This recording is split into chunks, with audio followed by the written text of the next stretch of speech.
বাড়িময় সরগম, লোকজনের কোলাহলে মুখরিত হয়ে উঠেছে মির্জা বাড়ির ড্রয়িং রুমটা।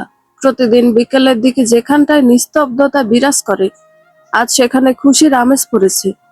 ইয়াসমিন বেগমের পুরো চাচার আপন নয়, বাড়ির পাশের পরিবার এসেছেন ইকরাকে দেখতে। যদিও ওনারা বলেছিলেন ছেলে ও তার মা বাবাকে পাঠাতে, তবে নিজের চাচার পরিবার বিদায় ইয়াসমিন বেগম বারবার ফোন করে বলেছেন যেন প্রত্যেকে আসে। তার এত অনুরোধে আর না এসে পারেননি ওনারা। ইয়াসমিন বেগমের চাচা বেঁচে নেই। চাচি নূরনাহার বেগম ও তার এক ছেলে নাসির মোল্লা, তার স্ত্রী হালিমা বেগম। তাদের দুই ছেলে এক মেয়ে। বড় ছেলে হুজাইফা আল উমর, যার জন্য ইকরাকে পছন্দ করা হয়েছে। ছোট ছেলে আব্দুল্লাহ আল আজাদ, একমাত্র মেয়ে খাদিজাতুল কোবরা, ক্রমানুসারে পরিবারের মেজ সন্তান। বিয়ে হয়েছে বছর তিনেক, একটা বাচ্চাও আছে। বাড়িতে প্রবেশ করে চেনা মুখগুলো দেখে কপাল কুঁচকে গেল কৃষাণের। এগুলো এখানে কি করছে? আর আজকে না ইকরাকে দেখতে আসার কথা? এক মিনিট, তাহলে কি এরাই সে আত্মীয় যাদের কথা হুমায়রা সকালে বলছিল? এরাই দেখতে এসেছে ইকরাকে? দরজার সামনে কৃষাণকে এমন চিন্তিত হয়ে দাঁড়িয়ে থাকতে দেখে ভিতর থেকে নূরনাহার বেগম বলে উঠলেন, আরে এটা কি আমাদের সেই ছোট নাতিটা? কথায় কথায় রেগে আগুন হয়ে যেত যে। বৃদ্ধার কণ্ঠে সম্বিত ফিরল কৃষাণের। সকলের উৎসুক দৃষ্টি নিক্ষিপ্ত হলো তার উপর। সবার দৃষ্টিতেই প্রশ্ন। সেই ছোটবেলার পর কৃষাণকে কেউই দেখতে পায়নি, যার দরুন চিনতে একটু দ্বিধা হচ্ছে। নাসির মোল্লা আঙুল তাক করে জানতে চাইলেন, কৃষাণ? হ্যাঁ, না চাইতে উত্তর করল কৃষাণ। পরপর সবগুলো দৃষ্টিকে উপেক্ষা করে হাঁটা দিল রুমের উদ্দেশ্যে। একবার আর চোখে পুরো ড্রয়িং রুমে খুঁজলো কাঙ্ক্ষিত একটা মুখ, তবে তার অস্তিত্ব নেই সেখানে। ফুপি, ওটাকে? খাদিজার প্রশ্ন কানে পৌঁছাতে থমকে গেল কৃষাণের চলন্ত পা যুগল। তৎক্ষণাৎ পিছু ঘুরে তাকালো সে। দেখলো রান্নাঘরের দিকে আঙুল তাক করা খাদিজার। রান্নাঘর থেকে খাবার নিয়ে মাত্র সেখানে উপস্থিত হলেন ইয়াসমিন বেগম। তার হাতে খাবারের ট্রে এগিয়ে দিয়েছে হুমায়রা। মানুষজন আসার পর থেকে একবারও রান্নাঘর থেকে বের হয়নি সে। শুধু মাঝে মাঝে রান্নাঘরের দোয়ার অবধি খাবার এগিয়ে দিয়েছে, তাও আবার এক হাতে হিজাব দিয়ে মুখ ঢেকে। যেখানে নিজের শ্বশুরদের সামনে যাওয়া থেকে বিরত থাকার চেষ্টা করে, সেখানে এতগুলো মানুষের সামনে যাওয়ার কোনো প্রশ্নই ওঠে না। বুঝ হওয়ার পর নিজের মামা ব্যতীত আর কোনো পুরুষের সামনে যায়নি সে। তবে ভাগ্যক্রমে সেদিন সামনে পড়েছিল বখাটে কৃষাণ। এখন সেই পুরুষটাই তার স্বামী। ভাইয়ের মেয়ের প্রশ্নে ইয়াসমিন বেগম মুচকি হেসে উত্তর করলেন, ওটাও আমাদেরই মেয়ে, আমার ছেলে। কথা সম্পূর্ণ করতে পারলেন না ইয়াসমিন বেগম। তার আগে নূরনাহার বেগম বলে উঠলেন, আরে তোর আরেকটা মেয়ে আছে, আগে বলবি ইয়াসমিন। তো সেও কি মাদ্রাসায় পড়ে? ইকরার সাথেই পড়ে। মুগ্ধ হলেন বৃদ্ধা। আজকাল এমন মেয়ে পাওয়া দুষ্কর। যেহেতু চোখের সামনে মেয়ে পেয়েই গেছেন, তাই সে সুযোগটা আর হাতছাড়া করতে চাইলেন না তিনি। বললেন, মাশাআল্লাহ, একটা কাজ করলেই তো পারি। আমার দুই নাতির জন্য তোর দুই মেয়েকে নিয়ে। ও শুধু এবারের মেয়ে নয়, ও এবারের বউ। আকস্মিক একটা ভরাট স্বর ভেসে আসলো পিছন থেকে। থেমে গেল সরব পরিবেশ। সকলের দৃষ্টি আকর্ষণ করলো সেই কণ্ঠের মালিক। কৃষাণের কথা শুনে নূরনাহার বেগম চুপসে যাওয়া মুখে বললেন, এবারের বউ? ও আচ্ছা, নাজমিনের ছেলের বউ, এবারের ছোট ছেলের বউ। আর আপনারা যে কাজে এসেছেন সে কাজ করুন। আশেপাশে নজর দেওয়া ভালো লক্ষণ নয়। আবারও সে একই গলার জোরে জবান থামলো বৃদ্ধের। এবার কথাটা আজাদের দিক তাকিয়ে বলল কৃষাণ। চোখে মুখে তার এক অদ্ভুত কাঠিন্য। কৃষাণের অমন দৃষ্টিতে রান্নাঘরের থেকে চোখ সরিয়ে আনলো তৎক্ষণাৎ। তখন মেয়েটার চোখ দেখে মুগ্ধ হয়েছিল সে। বোনের কাছে জানতে চেয়েছিল মেয়েটা কে। তার কথাতেই হুমায়রার পরিচয় জানতে চেয়েছিল খাদিজা। এরপর থেকে সেই রমণীকে দেখার উদ্দেশ্যে বারবার রান্নাঘরের দিক তাকাচ্ছে ছেলেটা, যা চোখ এড়ায়নি কৃষাণের। তার এমন তেরা কথা অসন্তুষ্টি ফুটে উঠল বৃদ্ধার মুখে।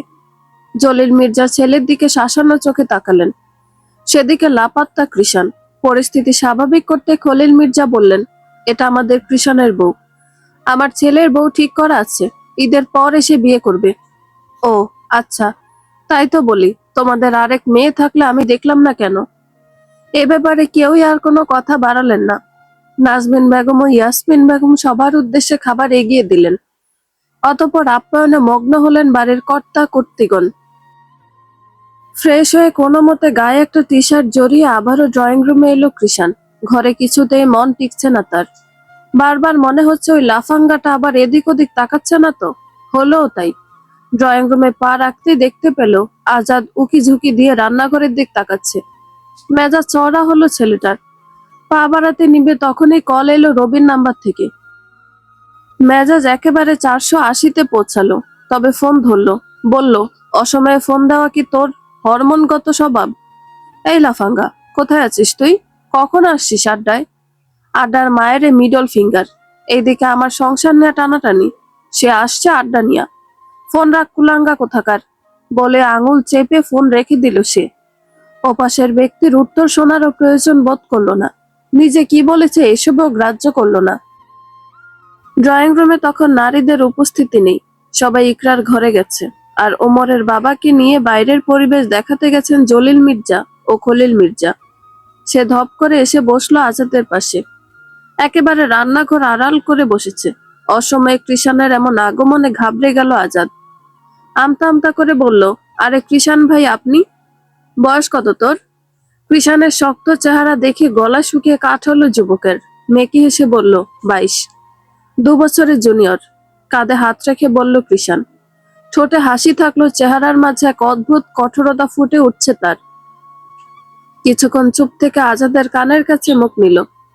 ধারালো স্বরে বলল, বয়সের পার্থক্যটা মাত্র 2 বছরের হলেও তোমার দুটো চোখ তুলে ফেলতে আমার 2 মিনিট সময় লাগবে না জুনিয়র। আমি কিন্তু তোমাদের মতো সাধু পুরুষ নই, সুতরাং চোখে লাগাম টানো, বেঁচে থাকার স্বপ্ন বুনো। বলেই প্যান্টের পকেটে হাত দিয়ে শীষ বাজাতে বাজাতে রান্নাঘরের দিক চলে গেল কৃষান। তার যাওয়ার দিকে ভয়ার্ত দৃষ্টিতে তাকিয়ে রইল আজাদ। এমন কঠিন কথা আজ অব্দি শোনেনি ছেলেটা। এই, বারবার ওদিকে কেন যাচ্ছিস তুই? সহসা পরিচিত মানুষটার কণ্ঠ পেয়ে কর্মরত হাতটা থেমে গেল হুমায়রার। তড়িৎ গতিতে পিছু ফিরে তাকালো সে। কাঙ্ক্ষিত মানুষটাকে দেখতে পেয়ে মুখে হাসি ফুটলো। বলল, আপনি কখন এলেন? মেয়েটার ক্লান্ত মুখপানে চেয়ে আর ঘাটতারা উত্তর দিল না কৃষান। বলল, কিছুক্ষণ আগে। ও, সবার সাথে দেখা হচ্ছে? হুঁ। তুই এটা বল, বারবার ওদিকে যাচ্ছিস কেন? ওদিক বলতে রান্নাঘরের দক্ষিণ দিকটাকে বোঝাচ্ছে কৃষান। দক্ষিণ দিক গেলে ড্রয়িং রুম থেকে তাকে দেখা যায়। অবশ্য মুখ দেখা যায় না, শুধু পিছনটা দেখা যায়। তবে এই ব্যাপারটাও সহ্য হচ্ছে না কৃষানের। তার কথায় চোখ ছোট ছোট করে তাকালো হুমায়রা। আবারও সেদিক যেতে যেতেই বলল, ওখানেই তো সব রাখা। এখানে তো শুধু চুলাটাই আছে। মেয়েটা 2-3 কদম গেল, কি গেল না। এর আগে কোমরের মধ্যে অনুভব করলো একজোড়া বলিষ্ঠ হাত। বিদ্যুৎ শক খাওয়ার মতো কেঁপে উঠল তার তনু দেহখানা। বিস্ময়ে চোখ জোড়া মার্বেলের আকার ধারণ করলো। ঠোঁট নেড়ে কিছু বলতে নিবে এর আগে পায়ের নিচ থেকে মাটির অস্তিত্ব সরে গেল।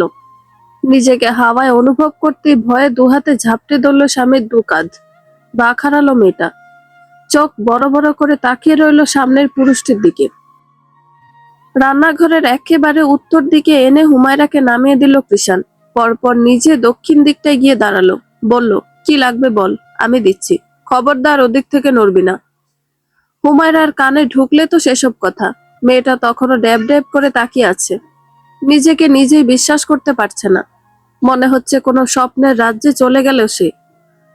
কৃষানের কাণ্ড আর কথা শুনে একেবারে কাঠের পুতুলের মতো দাঁড়িয়ে আছে, যেন আজ নড়লেই ব্যালেন্স হারাবে।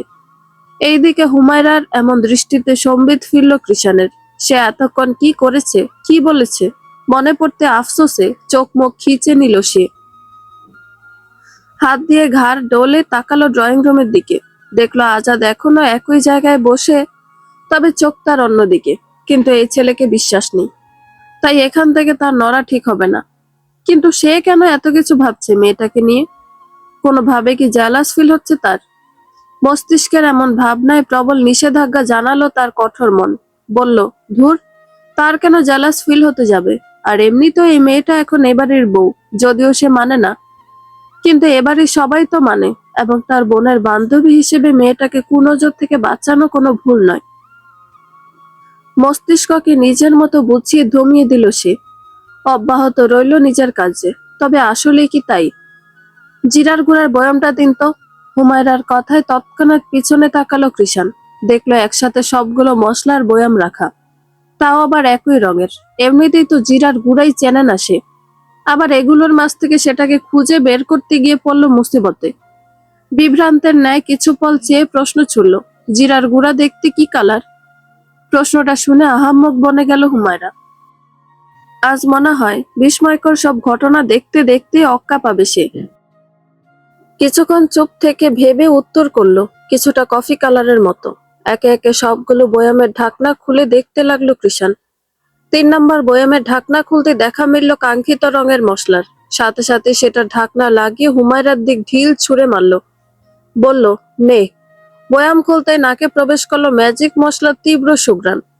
2 দিন আগে ঘরের মধ্যে বানিয়েছিল ইয়াসমিন বেগম। সবগুলো মশলাই একটু বেশি রং আনিয়ে ব্লেন্ডার করেছে, যার দরুন রংটা অনেকটা কফির মতোই এসেছে। স্বামীর পানে অসহায় চিত্তে চাইল মেয়েটা। বলল, এটা ম্যাজিক মশলা। ধৈর্যের বাঁধ ভেঙে যাচ্ছে কৃষাণের। হাত দিয়ে ঘাড় ডলে নিজেকে সংযত রাখার চেষ্টা চালালো। বিরক্তি নিয়ে বলল, সবগুলারে ভিন্ন রঙের বয়ামে রাখলেই তো হতো। আবাল নারী জাতি। চোখ ছোট ছোট করে তাকালো হুমায়রা। তারা তো বাইরে থেকে মশলার পরিমাণ দেখে বয়াম চিনে ফেলে। এখন মহাশয় বয়াম খুলে দেখেও যদি চিনতে না পারে, এটা তাদের দোষ? অবশ্য না চেনাই স্বাভাবিক। কিছুক্ষণ আগে স্বামীর দেওয়া নিষেধাজ্ঞা ভুলে বসলো মেয়েটা। পা এগিয়ে এদিকটা আসতে নিবে অমনি খ্যাক করে উঠলো মানুষটা। এই এই, তুই এদিকে আসছিস কেন? নিষেধ করেছি না তোকে? কথা না শুনলে পা কেটে ঘরে বসিয়ে রাখবো। চলন্ত কদম স্থির হলো রমণীর। চুপসে যাওয়া মুখে বলল, আপনার তো চিনতে সমস্যা হচ্ছে, তাই ভাবলাম আমি। এত ভাবতে হবে না তোর।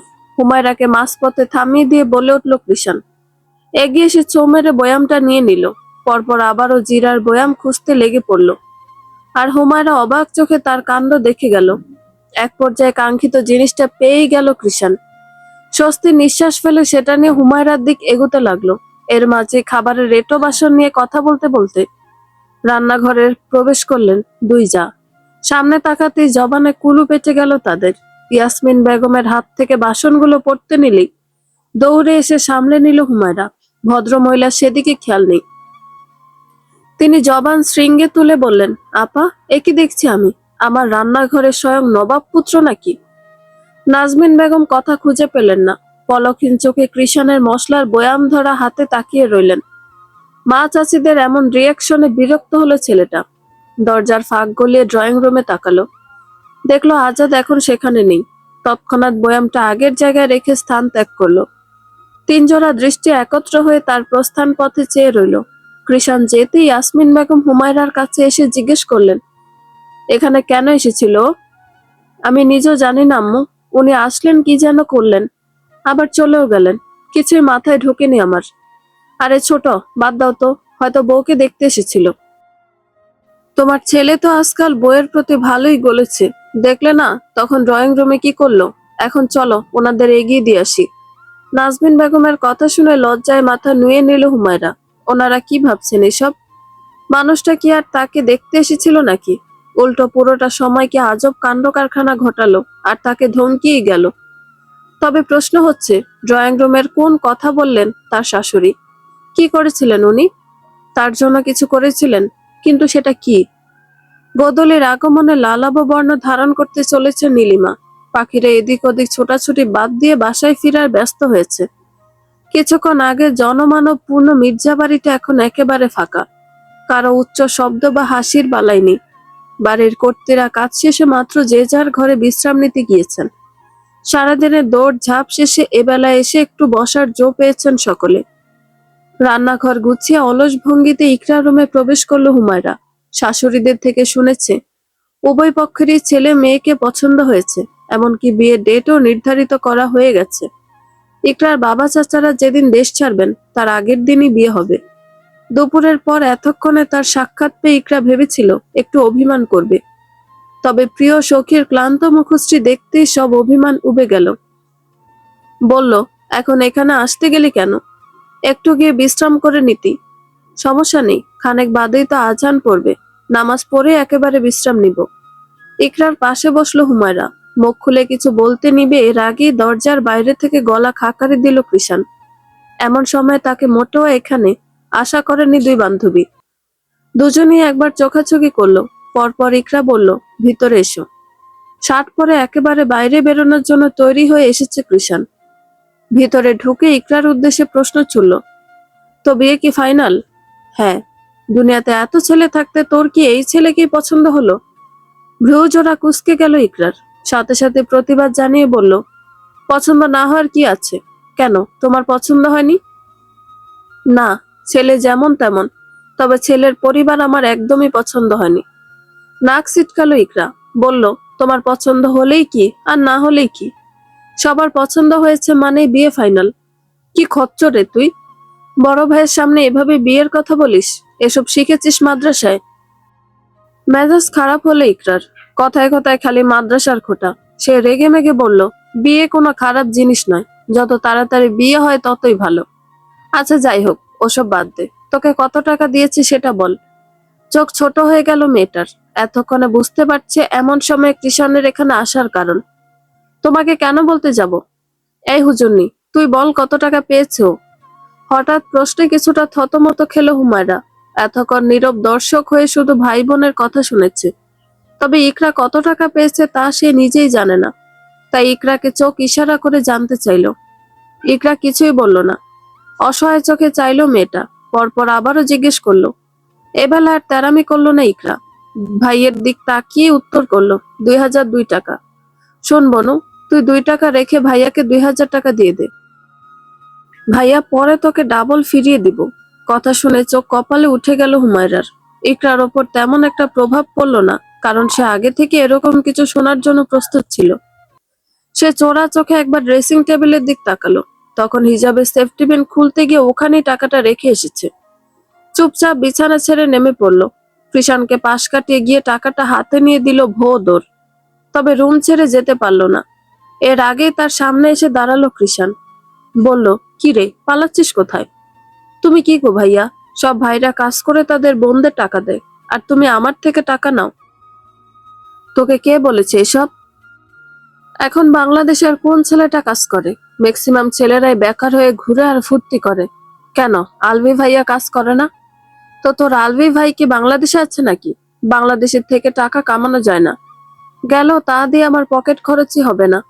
আর আমার আবার দেশের প্রতি খুব টান, তা আমি দেশ ছাড়ছি না। তোর বাপের টাকাতেই চিল করে খাবো। তোমার যা মন চায় তুমি তাই করো। এখন এখান থেকে যাও, আমি আমার টাকা তোমায় দিচ্ছি না। বলো না ভালো। ভাইয়ের এমন মিষ্টি ডাকেও গলল না রমণী। বুঝতে পারলো টাকা ছাড়া এই খচ্চর পুরুষ বিদায় হবে না, কিন্তু সেও কি কম নাকি? এখন টাকা দিলে গিয়ে বন্ধুদের সাথে লুডো খেলে বা হাবিজাবি খেয়ে আসবে। তাই কখনোই টাকা দেওয়া যাবে না। উল্টো ঘুরে আবারও ঘরের ভিতর হাঁটা দিল, সাথে চলল কৃষাণও। হুমায়রা বসা থেকে উঠে ড্যাব ড্যাব করে তাকিয়ে দেখছে ভাই বোনের কাণ্ড কারখানা। কেন জানি দেখতে ভালোই লাগছে তার। ভাই বোনের সম্পর্ক বুঝি এমনও হয়? তার তো কেউই নেই, তাই এ সম্পর্কে কোনো ধারণা নেই। ভাবনার মাঝেই সহসা কৃষাণের থেকে বাঁচতে হুমায়রার পিছনে গিয়ে লুকালো ইকরা। শুধু তাই নয়, পরপর মাথায় দুষ্টু বুদ্ধি চাপতে হুমায়রাকে ধাক্কা মেরে বসলো। বেশ জোরেই মেরেছে ধাক্কাটা। আকস্মিক ঘটনায় ব্যালেন্স সামলাতে না পেরে হুমায়রা গিয়ে পড়লো একেবারে সামনে থাকা কৃষাণের বুকে। হুমায়রাকে পড়া থেকে বাঁচাতে অজান্তেই তার পিঠ পেঁচিয়ে ধরল কৃষাণ। নিমিষে থমকে গেল পরিবেশ।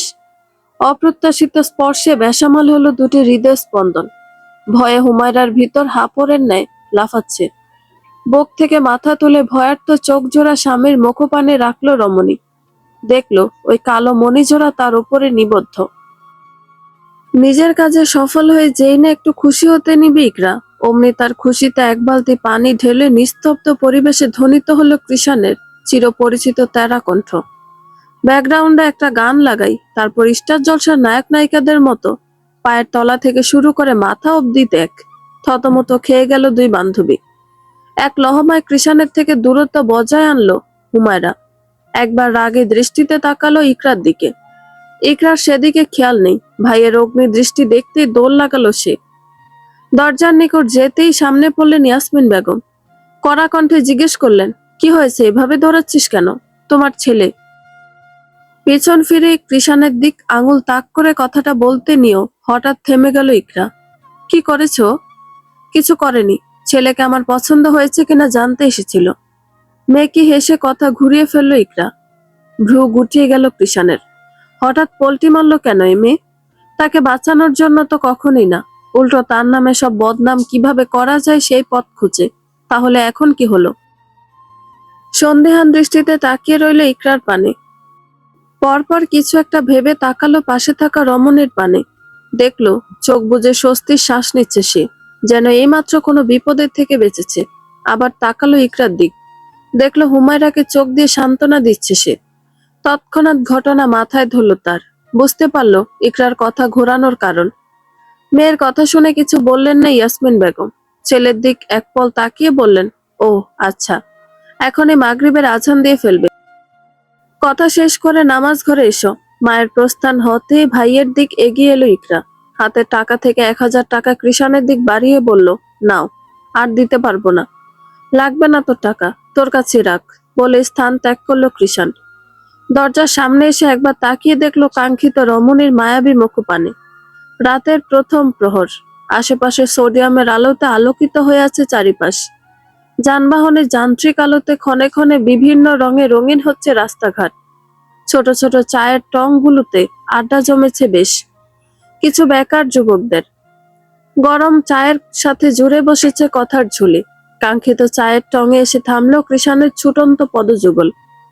সেখানে আগে থেকে বাকি 3 বন্ধু উপস্থিত। কৃষানকে দেখতেই 3 জোড়া সন্দিহান চোখ পড়ল তার উপর। অভি চায়ের কাপে চুমুক দিয়ে সন্দিহান কণ্ঠে বলল, মামা, আজকাল তোর মধ্যে কেমন যেন ঘাবলা ঘাবলা লাগতেছে, ব্যাপার কি বলতো? ঘাবলা আমার মধ্যে না, তোদের মাইন্ডের মধ্যে, নির্লিপ্ত কণ্ঠে জবাব দিয়ে কাঠের বেঞ্চটায় বসলো কৃষান। মামা, 1 কাপ চা দাও তো। পরপর লাইটার জ্বালিয়ে সিগারেট ধরাতে ধরাতে দোকানদারের উদ্দেশ্যে বলল কৃষান।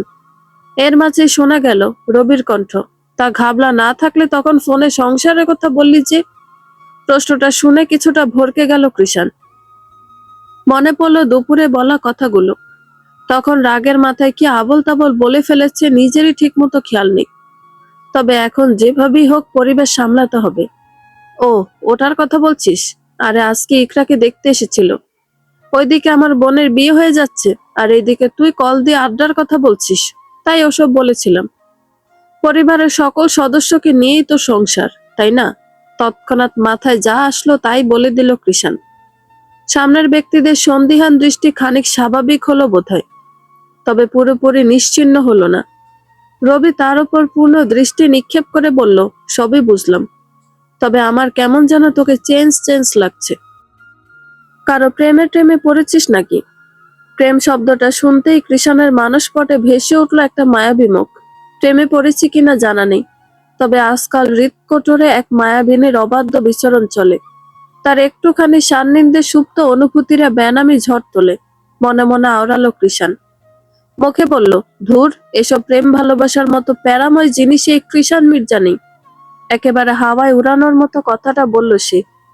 বন্ধুর কথায় বিশ্বস্ত চিত্তে হাসলো বাকিরা। রাত তখন 11টার কাছাকাছি। বাড়ির মূল ফটক পেরিয়ে ভিতরে প্রবেশ করলো কৃষান। তালমাতাল হয়ে নয়, স্বাভাবিকভাবেই ফিরেছে। এমন নয় যে নেশা করেনি, যতটুকু করেছে তা একেবারে সীমার মধ্যে। ওই দিন হুমায়রার গলায় কাটা দাগ দেখার পর আর অত্যধিক নেশা করে বাড়ি ফেরে না সে, যতটা করে নিজেকে ব্যালেন্স রাখার মতো। রুমের সামনে এসে বাইরে থেকে দরজা লাগানো দেখতেই ভ্রু কুঁচকে গেল কৃষানের। তৎক্ষণাৎ সিটকিনি খুলে রুমে প্রবেশ করলো সে। দেখলো মানব শূন্য কক্ষখানা। পরপর কোনো দিক না তাকিয়ে হাঁটা দিল পাশের রুমের উদ্দেশ্যে। দরজা অনবরত করাঘাতের শব্দে কাঁচা ঘুমটা ছুটে গেল ইকরার। বিরক্তিতে সূচক শব্দ বেরিয়ে আসলো মুখ দিয়ে। দরজা খুলে সম্মুখে কৃষানকে দেখতেই মেজাজ তুঙ্গে উঠল। ইদানিং তার রাতের ঘুম হারাম করে ছাড়ছে সামনের অসহ্য মানব। প্রতিদিন তার দরজায় করাঘাত নাড়া যেন স্বভাবে পরিণত হয়েছে কৃষানের। মেয়েটা নাক মুখ সিটকে জিজ্ঞেস করলো, আজকে আবার কি হয়েছে? তোর বান্ধবী কই? মামা বাড়িতে চলে গেছে। ফাজলামো করছিস আমার সাথে? এইটুকু সময়ের মধ্যে মামা বাড়িতে চলে গেছে? ফাজলামো কেন করতে যাব? আন্টির নাকি শরীর খারাপ, তাই সন্ধ্যার পর আঙ্কেল এসে ওকে নিয়ে গেছে। আর আঙ্কেল তো তোমাকে কল করেছিলই, তুমি তো রিসিভ করনি। ভ্রু জোড়া টান টান হলো কৃষানের। কোনরূপ বাক্য ব্যয় না করে হাঁটা দিল রুমের উদ্দেশ্যে। পকেট থেকে মোবাইল বের করে দেখলো হুমায়রার মামার নাম্বার থেকে 7টা কল এসেছে। মায়ের ফোনের জন্য মোবাইলটা সাইলেন্ট করে রেখেছিল, যার দরুন বুঝতে পারেনি সে। এখন কি কল ব্যাক করবে? না, এখন ফোন করলে হুমায়রার মামা বা মামি কল ধরবে। ওই মেয়ের কাছে তো আর ফোন থাকে না, আর তার এত সব ভেবে লাভ কি? ওই মেয়ে নেই, ভালোই হয়েছে, শান্তি মতো সিগারেটে টানা যাবে আজ। ভেবেই ফোনটা বিছানায় ছুঁড়ে ফেলে বারান্দায় গিয়ে সিগারেটে ধরালো। আকাশের পানে তাকিয়ে ওড়াতে লাগলো বিষাক্ত ধোঁয়া। অনেকদিন বাদে নিজের রুমটা এসে ঠিকমতো একটু শ্বাসও নিতে পারছে না হুমায়রা। ক্ষুধায় পেট জ্বালা করে উঠছে বারংবার। সেই সকালে যে একটু নুডলস খেয়েছিল, এ অবধি পেটে এক দানা ভাত পড়েনি। ইয়াসমিন বেগম বারবার খাওয়ার কথা বললেও শোনেনি মেয়েটা। বলেছিল হাতের কাজগুলো সেরে একেবারে খাবে, কিন্তু তার হলো কই। কাজ শেষ করে ইকরার রুমে চলে গেল। তারপর নামাজ শেষ করে খেতে যাবে, এর আগে উপস্থিত হলো তার মামা। মামির অসুস্থতার কথা শুনে খাওয়া দাওয়ার কথা ভুলে তৎক্ষণাৎ ছুটে আসলো। অথচ এখানে এসে যা দেখলো আর শুনলো, মনে পড়তেই চোখ বেয়ে পানি পড়ছে। হুমায়রা বাড়িতে ঢোকা মাত্র রেখা বেগমকে একেবারে সুস্থ সবল দেখতে পেল। চোখে মুখে প্রশ্ন নিয়ে মামনির শরীর সম্পর্কে জানতে চাইল। রেখা বেগম প্রথমে বেশ মিষ্টি স্বরেই কথা বললেন। হুমায়রা ভাবলো তার দূরত্ব হয়তো তাকে ভালোবাসতে শুরু করেছে তার মামনি। সেদিন ফোনেও তো কত মিষ্টি করে কথা বলল, কিন্তু তার সকল চিন্তা ভাবনাকে ভুল প্রমাণ করে দিয়ে কিছুক্ষণ পর রেখা বেগম জিজ্ঞেস করলেন, তা টাকা পয়সা কত এনেছিস দেখি? মামনির এহেন প্রশ্নে হকচকালো হুমায়রা। নিজেকে ধাতস্থ করে বলল, কিসের টাকার কথা বলছেন মামনি? আমি তো কোনো টাকা আনিনি। সাথে সাথে নিজের আগের রূপে ফিরে এলেন ভদ্র মহিলা। কর্কশ কণ্ঠে বললেন, মামনির শরীর খারাপের কথা শুনেও শ্বশুর বাড়ি থেকে একটা টাকাও আনলি না তুই? এই দিলি এতদিন পেলে পুষে বড় করার প্রতিদান। সেই ছোট থেকে আমার ঘাড়ে বসে বসে খেয়েছিস, অথচ বিন্দু মাত্র কৃতজ্ঞতা বোধ নেই তোর। বিমোহিত চিত্তে পুরোটা সময় সামনের মহিলাটির দিক তাকিয়ে রইল হুমায়রা। এই যে শুরু হলো তার ননস্টপ বয়ান, শেষ হলো খানেক আগে ঘুমানোর পর। রাতে খাওয়ার সময় হুমায়রার 7 বছরের মামাতো বোন অর্ণা তাকে ডাকতে আসায় মেয়েকেও ইচ্ছে মতো বকাঝোকা করেছেন রেখা বেগম। অতঃপর বরাবরের মতোই খেতে দেওয়া হয়নি হুমায়রাকে। এই 17 বছরে এসবে পরিপূর্ণ অভ্যস্ত সে। খাওয়া যে কালকেও জুটবে না তার কপালে, তাও ভালো করেই জানে। খাটের সাথে হেলান দিয়ে মাথার উপর সিলিং ফ্যানের দিক তাকিয়ে আছে হুমায়রা। চোখ বেয়ে টপ টপ করে পানি ঝরছে। হঠাৎই মনে পড়ল ছোটবেলায় লোকমুখে শোনা কিছু কথা। যে মেয়ে বাপের আদর পায় সে স্বামীর আদর পায় না, আর যে বাপের আদর পায় না সে স্বামীর আদর বেশি পায়। তবে তার বেলায় কেন দুই ক্ষেত্রে অবহেলা মিলল? আচ্ছা, এই যে সে এখানে চলে এসেছে, মানুষটার কি তার কথা মনে পড়ছে? ক্ষণে ক্ষণে কি তার মতো ব্যাকুল হয়ে উঠছে হৃদয়? কৃষাণ কবে একটু ভালোবাসবে তাকে? অনিশ্চিত যাত্রার নিশ্চয়তা কবে দিবেন সৃষ্টিকর্তা? আর কত ধৈর্য ধারণ করতে হবে তাকে? মাঝে মাঝে যে বড্ড ভেঙে পড়ে সে। মন বলে সব আশা বুঝি এবারও বিফলে যাবে, কিন্তু সৃষ্টিকর্তার উপর হতে বিশ্বাস হারায় না। প্রতিবেলায় মনে পড়ে কোরআনের একটি আয়াত, ফাইন্না মাল উসরি ইউসরা, নিশ্চয়ই কষ্টের সাথে আছে স্বস্তি। সূরা আল ইনশিরা। এভাবে নিজেকে আবারও গড়ে তোলে, বাঁচিয়ে রাখে সব অপূর্ণ আশা। গুনে গুনে দুটো সিগারেটের প্যাকেট শেষ করে রুমে এসেছে কৃষাণ। তখন থেকে বিছানার এপাশ ওপাশ করেও চোখে ঘুম ধরা দিচ্ছে না। মস্তিষ্ক জুড়ে শুধু ভাসছে একটি মুখ। সোফার দিক তাকালে মনে পড়ছে সেদিন হুমায়রার চুল টেনে দেওয়া দৃশ্য। খাটের দিক তাকালে মনে পড়ছে সেদিন একসাথে চা খাওয়ার মুহূর্ত। আর বারান্দায় যখন ছিল, পুরোটা সময় শুধু ওই দিন তাকে বোঝানোর মুহূর্ত। ঘরভর্তি শুধু হুমায়রার প্রতিচ্ছবি। কোনোভাবেই মস্তিষ্ক থেকে সরানো যাচ্ছে না মেয়েটাকে। নিজের ওপর নিজে বিরক্ত হচ্ছে কৃষাণ। কি অসহ্য! ওই মেয়ের কথা এভাবে মনে পড়ার কি আছে? যেখানেই যাচ্ছে সেখানে ওই মেয়ের চিত্র চোখে ভাসছে। মেয়েটা কি পাগল করে ছাড়বে নাকি তাকে? এভাবে কেটে গেল একটি যন্ত্রণাদায়ক রাত্রি। অজান্তে একসাথে নির্ঘুম রাত পার করলো দুপাশের দুজন মানব মানবী। রজনীর শান্ত ভাব কাটিয়ে ধরণীতে আগমন ঘটলো এক নতুন দিনের। শুরু হলো প্রাণী জাতির ছোটাছুটি। ব্যস্ততায় মুখরিত হলো জগৎ। নিত্যদিনের নিয়মানুসারী ঘুম থেকে উঠে ভার্সিটির উদ্দেশ্যে রওনা হলো কৃষাণ। ভার্সিটি শেষ করে আর বাসায় ফেরেনি আজ। কেন ফেরেনি তার কারণ নিজেরই জানা নেই। বন্ধুদের সাথে আড্ডায় মজেছে সে, তবে কোনোভাবেই ধ্যান দিতে পারছে না। পুরোটা দিন কেমন যেন শূন্য শূন্য অনুভব হচ্ছে। এত কিছুর মাঝেও এই শূন্যতার কারণ খুঁজে পাচ্ছে না ছেলেটা। আড্ডার মাঝে হঠাৎ ফোনে নোটিফিকেশন এলো কৃষানের। বরাবরের মতোই তা উপেক্ষা করলো সে। অতঃপর মগ্ন থাকতে চাইলেও নিজের কাজে। দেখতে দেখতে এভাবেই কেটে গেল পুরো দিনটা। সন্ধ্যার দিক চায়ের দোকানে এসে কি ভেবে যেন ফোনটা হাতে নিল কৃষান। সাথে সাথে চোখ আটকালো স্ক্রিনে ভাসা মেসেজটির পানে। ভাইয়া, তুমি এসে তাড়াতাড়ি হুমায়রা আপুকে নিয়ে যাও। উফ, শিট! অস্ফুট স্বরে আওড়ালো কৃষান। মেসেজটা এসেছে বিকেলের দিকে, হুমায়রার মামার ইমো আইডি থেকে। আর বার্তা প্রেরণ হয়েছে হুমায়রার মামাতো বোন অর্ণা। সেটা মেসেজ পড়েই বোঝা যাচ্ছে। সাথে সাথে বসা থেকে উঠে দাঁড়ালো সে। সবকিছু উপেক্ষা করে পা চালালো নিজ গন্তব্যে। পিছন থেকে ভেসে আসলো অগণিত ডাক। টেবিলে অবহেলায় পড়ে রইল চা ভর্তি কাপটা। অন্ধকারে আচ্ছন্ন হয়ে আছে ধরণী। চারপাশে বিরাজ করছে এক অদ্ভুত নিস্তব্ধতা। সহসা সে নিস্তব্ধতা চিরে এক নাগাড়ে কড়াঘাতের শব্দে মেজাজ তিরিক্ষি হলো রেখা বেগমের।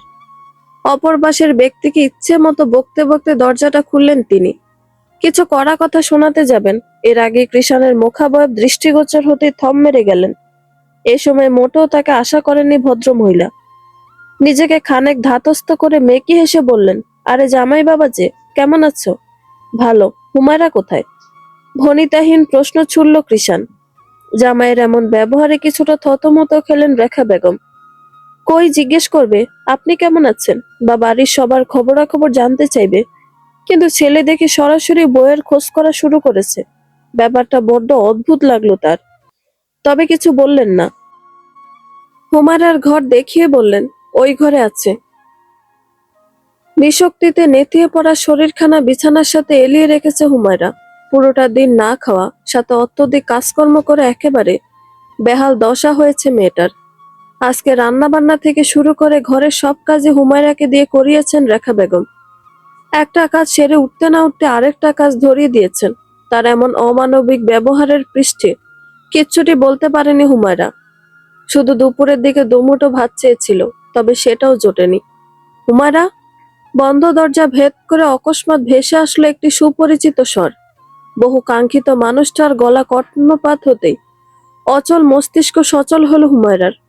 সকল দুর্বলতাকে এড়িয়ে হাত ভর দিয়ে বিছানা ছেড়ে উঠল সে।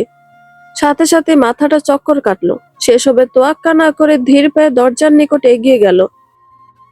দরজা খুলতেই দৃশ্যমান হলো কৃষানের উদ্গ্রীব বদন।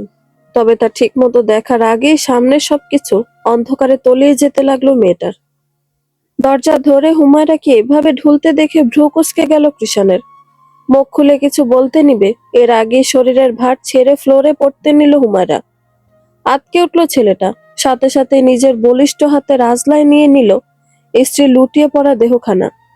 কণ্ঠনালী চিরে বেরিয়ে এলো উদ্বিগ্ন স্বর, হুমায়রা!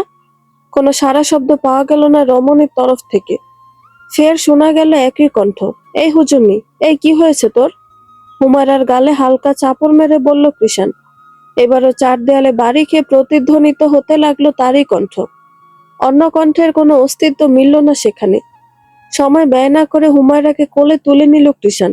বিছানার দিক পা চালিয়ে জোর গলায় হাঁক ছাড়ল, অর্ণা! মিনিট খানেকের মধ্যেই ছুটে এলো অর্ণা। সামনে দৃশ্য দৃষ্টিগোচর হতে চিৎকার করে উঠল, আপুর কি হয়েছে? জলদি এক গ্লাস পানি নিয়ে এসো। হুমায়রাকে বিছানায় শোয়াতে শোয়াতে আদেশ ছুড়ল কৃষান। সাথে সাথে দৌড়ে পানি আনতে গেল অর্ণা। পলকের মাঝেই ফিরে এলো। সাথে রেখা বেগম এসেছেন। এসে ড্রামাটিক মায়েদের মতো ভঙ্গিমা শুরু করলেন। হায় আল্লাহ, কি হলো আমার মেয়ের? মায়ের এমন অভিনয় নাক ছিটকালো অর্ণা। চুপচাপ কৃষানের হাতে নিয়ে গ্লাস এগিয়ে দিল। হাতের মধ্যে হালকা পানি নিয়ে হুমায়রার চোখে মুখে ছিটালো কৃষান। চোখে মুখে ঠান্ডা কিছুর স্পর্শ পেতে পিটপিট করে চোখ খুলে তাকালো হুমায়রা। সামনে আবিষ্কার করলো একটি প্রিয় মুখ। ঠোঁট নেড়ে কি যেন বলছে সে। কি হয়েছে? বেশি খারাপ লাগছে শরীর? শরীরের অস্বাভাবিক দুর্বলতার কারণে কৃষানের প্রশ্নের উত্তর দিতে পারল না হুমায়রা। নিভু নিভু চোখে চেয়ে রইল অপলক। হুমায়রাকে ধরে বিছানার সাথে হেলান দিয়ে বসিয়ে দিল কৃষান।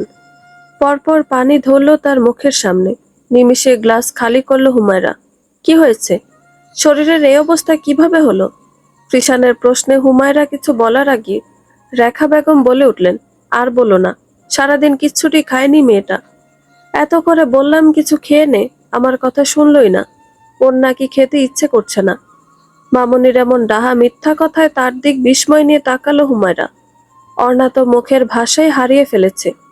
মেয়েটার ইচ্ছে হলো এখনই সবটা সত্যি বলে দিতে, তবে নিজের মা বলে কাজটা করতে পারল না।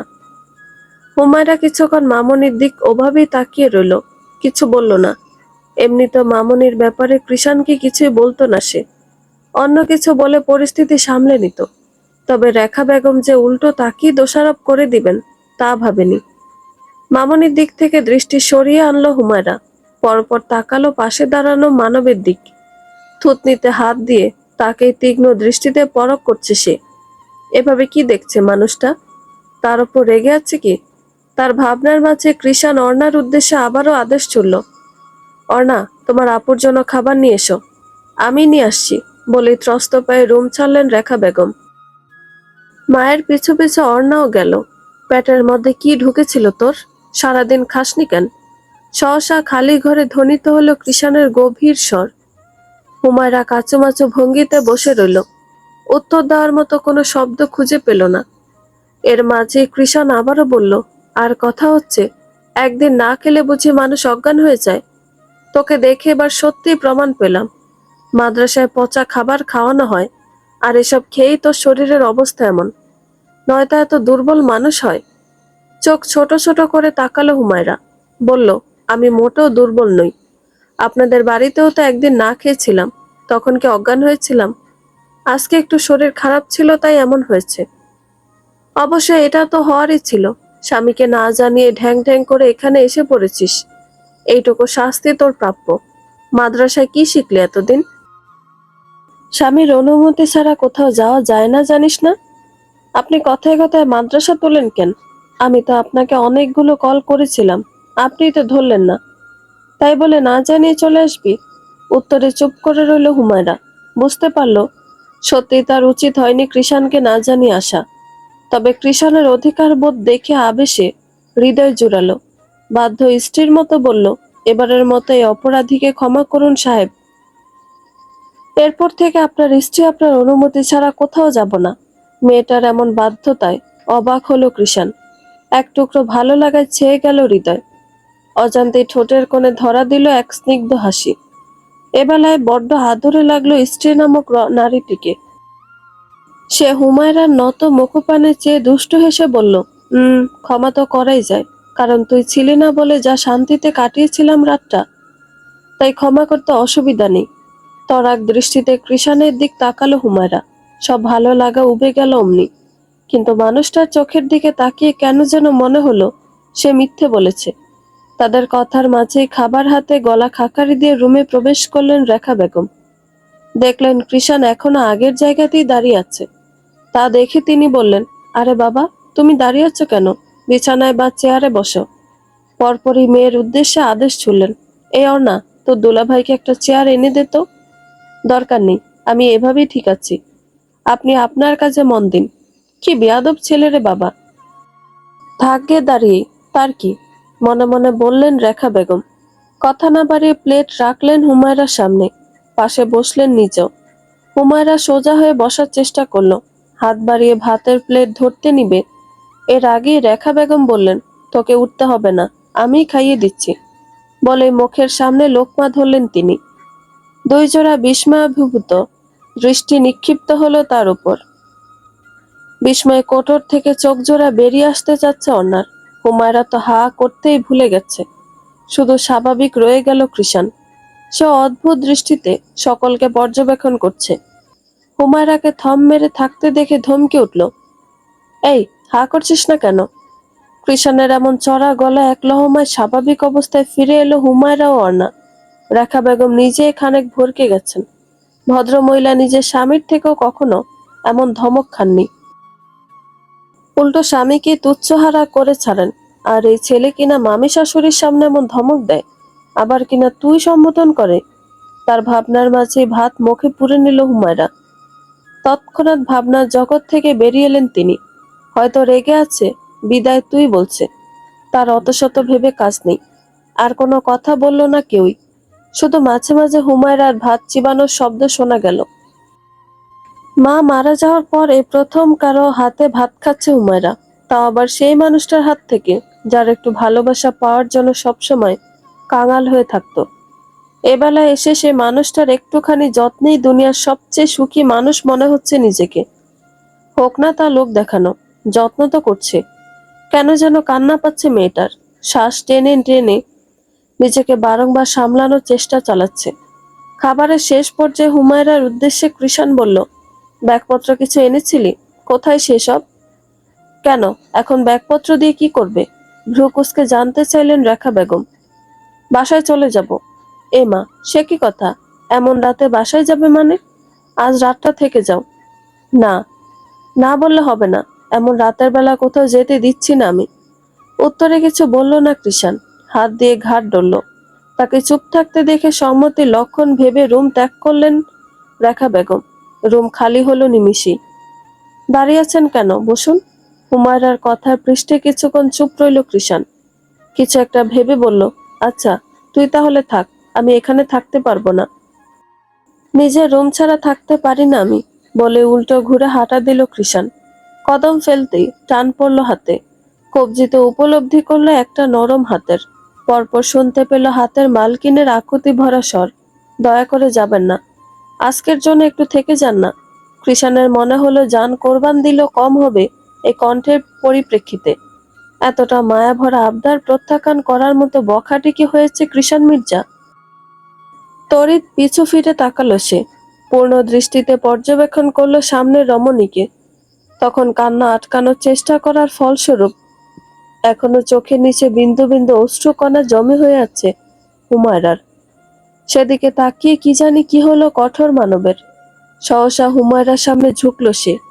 আঙুল এগিয়ে হালকা করে টোকা মেরে অশ্রুকণাদের সরিয়ে দিল। মৃরের স্বরে বলল, আমি থাকলে তুই খুশি? তড়িৎ উপর নিচ মাথা ঝাঁকালো হুমায়রা। মুখে বলল, হুম। সাথে সাথে ধপাস করে বিছানায় শুয়ে পড়ল কৃষাণ।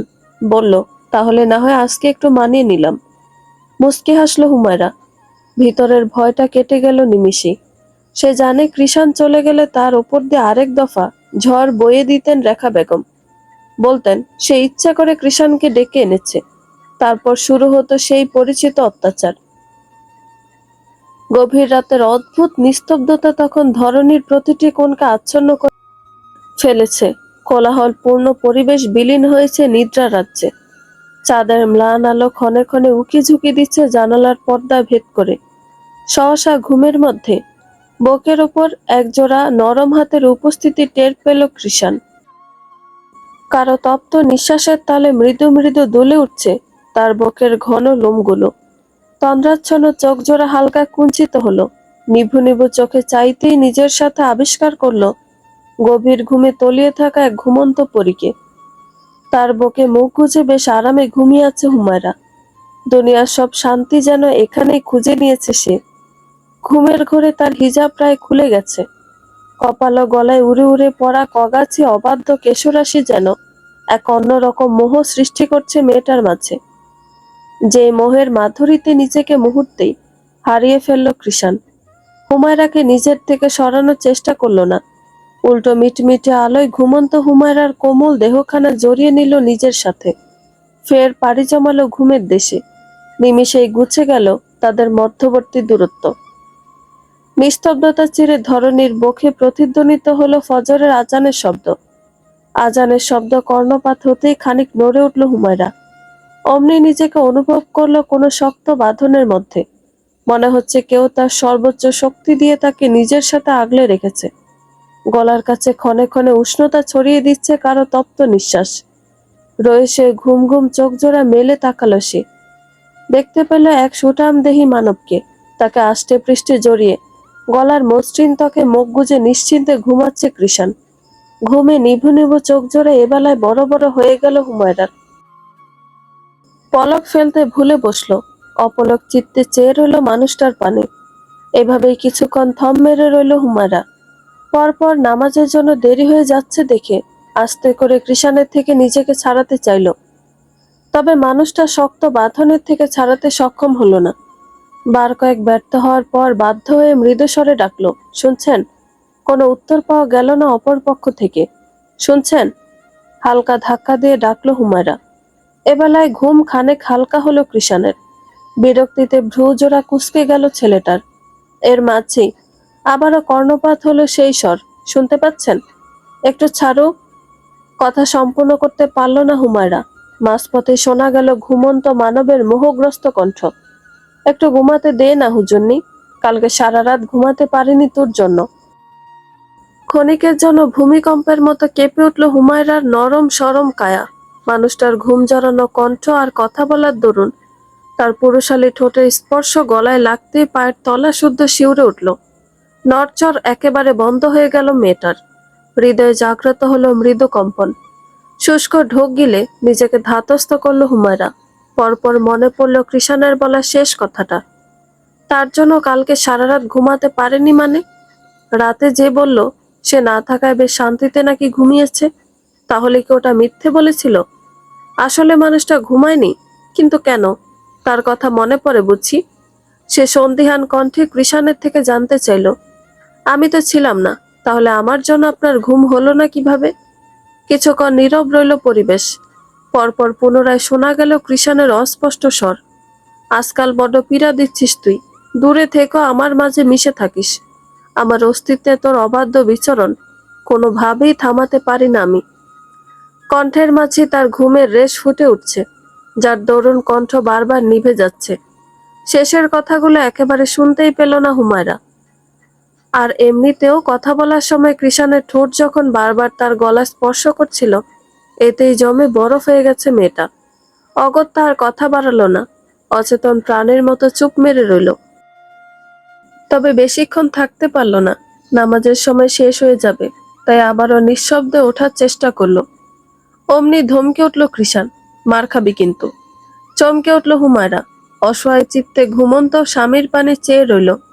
মিনমিন করে বলল, নামাজের সময় চলে যাবে, দয়া করে ছাড়ো নামায়। বলতে বলতেই কৃষাণের হাতটা সরানোর চেষ্টা করলো। টনক নড়ল ছেলেটার। তৎক্ষণাৎ চোখ মেলে নিজের উপস্থিতি অনুমান করতেই এক লাফে শোয়া থেকে উঠে বসল। থতমত খেয়ে গেল হুমায়রা। পল্লব ঝাপটে ঝাপটে বুঝতে চাইল মানুষটার অভিব্যক্তি। অন্যদিক ফিরে ঘাড় ডলছে কৃষাণ।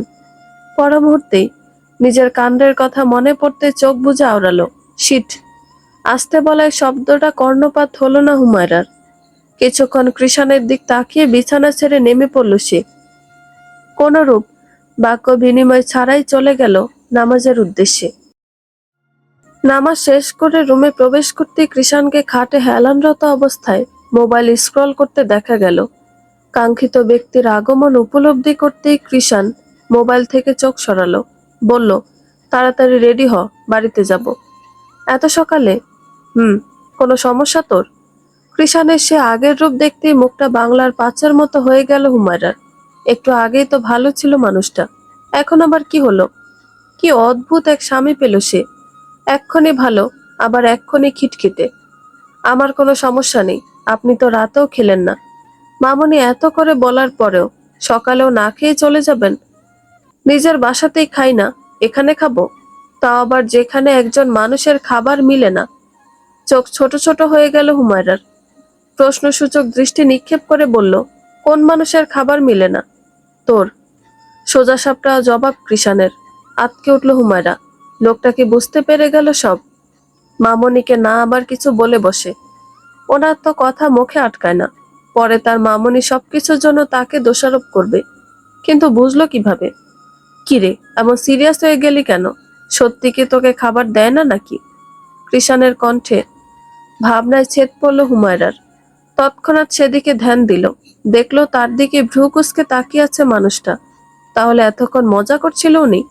ধুর, সেও না। নিজের সকল ভাবনার ইতি টানল হুমায়রা।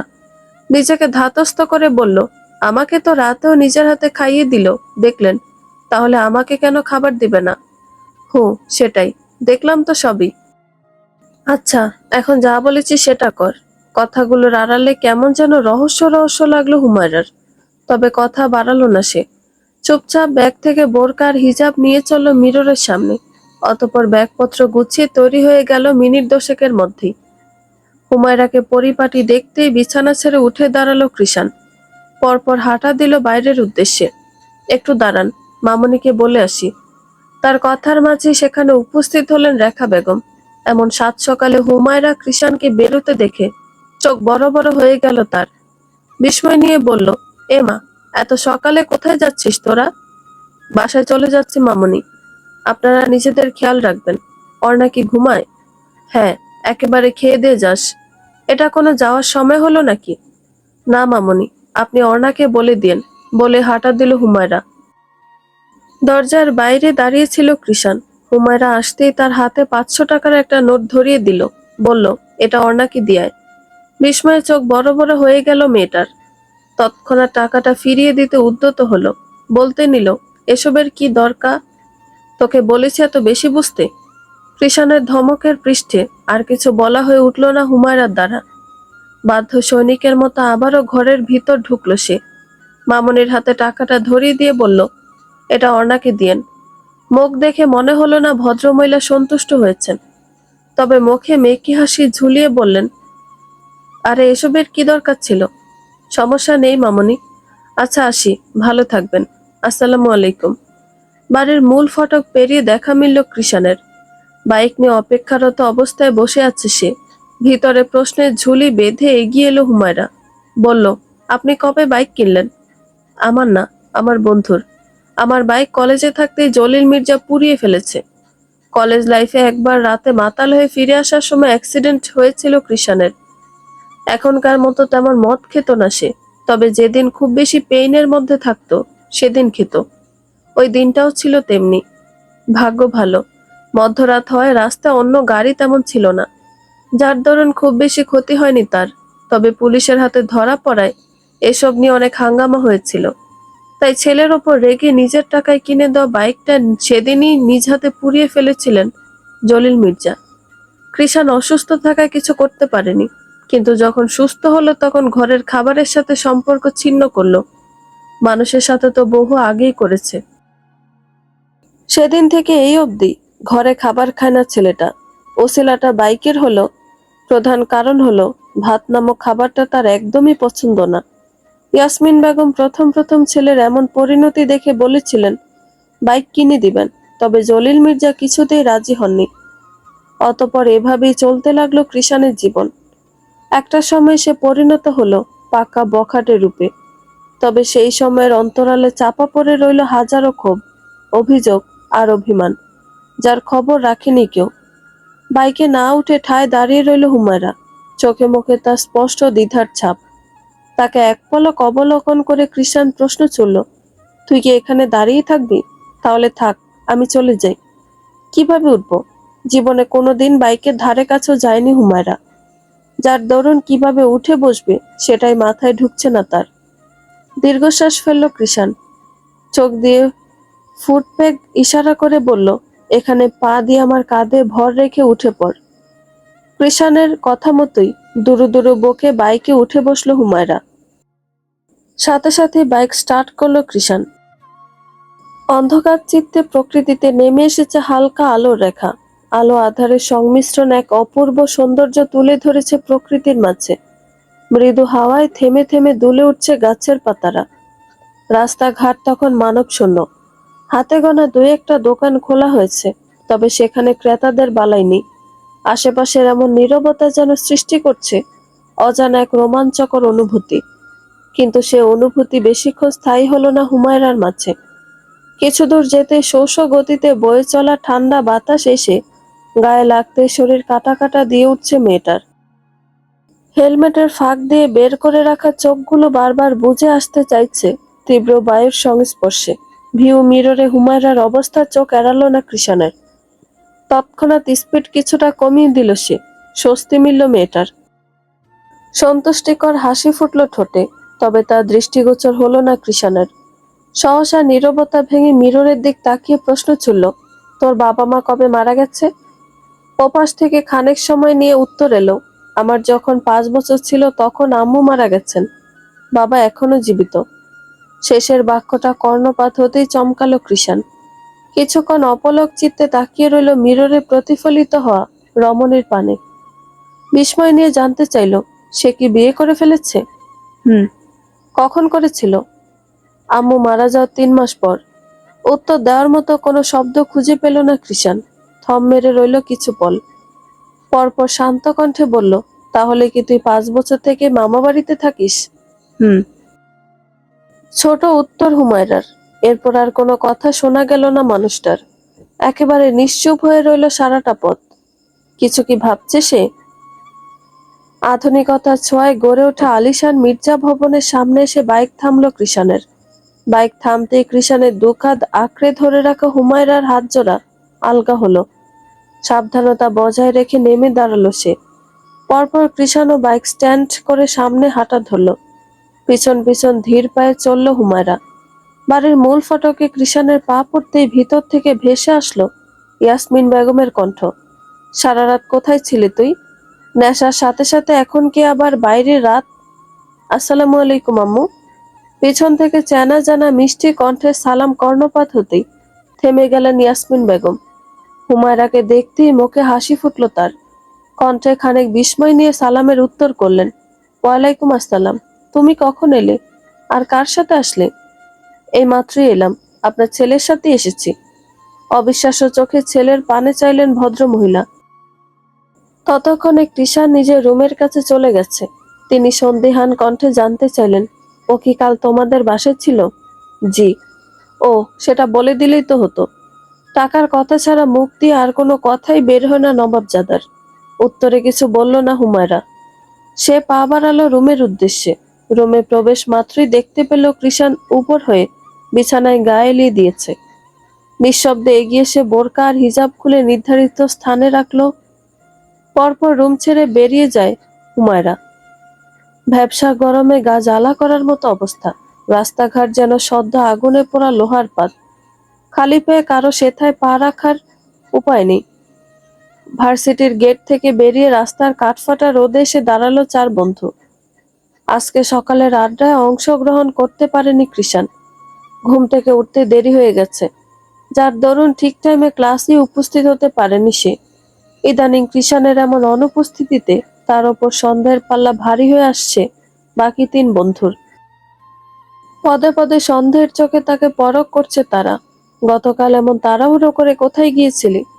সাইফুলের প্রশ্নে কোনো ভাবাবেগ দেখা গেল না কৃষাণের মাঝে। সে আগে থেকে প্রস্তুত ছিল প্রশ্নটার জন্য।